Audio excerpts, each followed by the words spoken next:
Sir आप ये बताएं कि बिहार में कृषि कानून को रद्द करने को लेकर और फिर समानांतर कानून की जो बात हो रही है, इसके बारे में थोड़ा एक्सप्लेन करें। देखिए, एक तो बात ये है कि नीतीश जी कह रहे हैं कि अभी मोदी जी ने जो कानून लोकसभा में राज्यसभा में बिल पास कराया है, ये कानून बिहार में पहले से लागू है।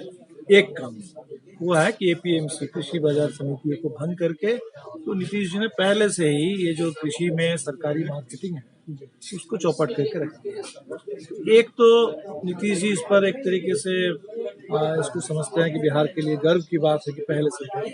लेकिन बिहार के लोग समझ रहे हैं कि बिहार के लिए शर्म की बात है, नुकसान की बात है। और आज पंजाब के लोग ये कह रहे हैं, बिहार को उदाहरण के रूप में इस्तेमाल कर रहे हैं, अगर अगर ये मंडियों को भंग करना और सरकारी खरीद को एक तरीके से खत्म कर देना, अगर इसी से खेती की तरक्की होती, अगर इसी से किसानों की आमदनी बढ़ती, तो तब तो बिहार में खेती की तरक्की हो गई होती, तब तो बिहार के किसानों की आमदनी बढ़ गई होती।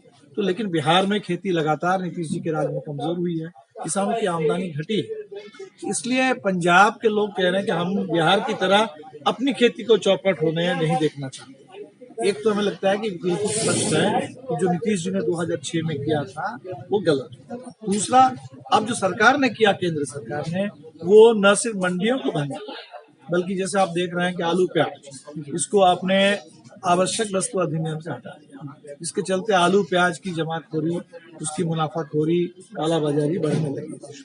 हमें लगता है कि ये तीनों कानून, जो बिजली में सब्सिडी खत्म हो जाएगी किसानों को मिलने वाली, किसानों के लिए बिजली की दर बढ़ जाएगी, ये सारे कानून किसानों के हित की तरफ। और अभी पंजाब में, छत्तीसगढ़ में ये कोशिश हो रही है कि अभी देश में जो संविधान है और राज्य सरकारों के पास भी जो अधिकार है, तो राज्य सरकार, राज्य विधानसभा अपने अधिकार क्षेत्र का इस्तेमाल करते हुए वो ऐसा कानून बना सकती है ताकि केंद्र का कानून का जो गलत असर पड़ने वाला है उससे बिहार को बचाए, उससे बिहार के किसानों को और गरीबों को बचाए। क्योंकि सिर्फ किसान नहीं, इससे जो देश में जन वितरण प्रणाली है वो खत्म हो जाएगी, वो खत्म हो जाएगी। और कल आने वाले दिन में जो अगर गेहूं, चावल, हर चीज की अगर कालाबाजारी, जमाखोरी शुरू होगी, तो आप समझ सकते हैं कि पूरे देश में फिर एक बार अकाल जैसी स्थिति पैदा हो। लेकिन सर ये अगर बिहार सरकार कृषि कानूनों को रद्द कर एक समानांतर कानून बनाती है राज्य स्तर पे, तो इससे बिहार के किसानों को क्या फायदा हो सकता है?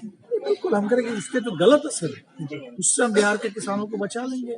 और जो बिहार के किसानों की जो मांग रही है, जैसे अभी पूरे देश के किसानों की मांग है कि सही एमएसपी तय, स्वामीनाथन आयोग की सिफारिश के मुताबिक, तो अभी केंद्र सरकार ने तो नहीं किया, तो बिहार में वो एमएसपी हम लोग तय कर दें कि 1.5 गुना लागत से 1.5 गुनी एमएसपी तय हो, इसकी गारंटी हो। अभी हम लोग लगातार मांग करते रहे कि खरीद के लिए और विकेंद्रित, कि लोगों को अपने एक तरीके से पंचायत में, प्रखंड में इसका पूरी गारंटी मिले कि समय पर सरकार इसको खरीद की गारंटी करेगी।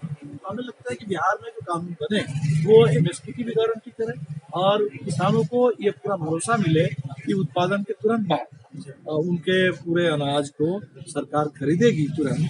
ये गारंटी किसानों को लेनी चाहिए। आपका बहुत